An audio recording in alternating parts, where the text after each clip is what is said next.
An earthquake, also known as a quake, tremor, or trembler, is the shaking of the surface of the Earth resulting from a sudden release of energy in the Earth's lithosphere that creates seismic waves.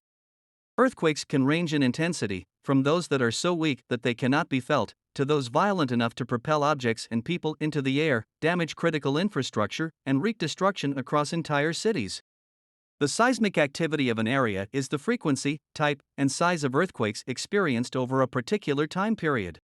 The seismicity at a particular location in the Earth is the average rate of seismic energy release per unit volume.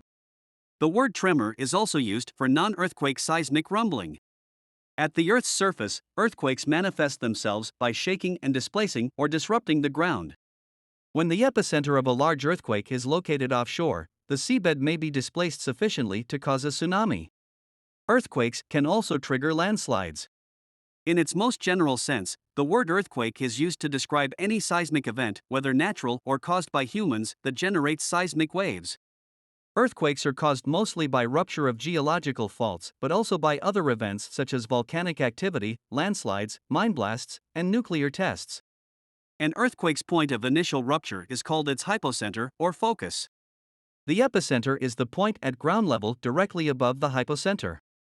Naturally occurring earthquakes. Tectonic earthquakes occur anywhere in the Earth where there is sufficient stored elastic strain energy to drive fracture propagation along a fault plane. The sides of a fault move past each other smoothly and aseismically only if there are no irregularities or asperities along the fault surface that increase the frictional resistance. Most fault surfaces do have such asperities, which leads to a form of stick-slip behavior. Once the fault has locked, continued relative motion between the plates leads to increasing stress and, therefore, stored strain energy in the volume around the fault surface. This continues until the stress has risen sufficiently to break through the asperity, suddenly allowing sliding over the locked portion of the fault, releasing the stored energy. 1. This energy is released as a combination of radiated elastic strain seismic waves, 2. Frictional heating of the fault surface, and cracking of the rock, thus causing an earthquake.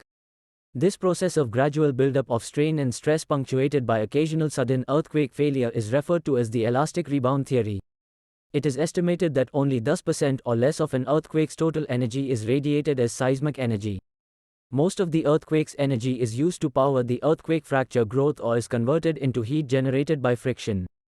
Therefore, earthquakes lower the Earth's available elastic potential energy and raise its temperature, though these changes are negligible compared to the conductive and convective flow of heat out from the Earth's deep interior.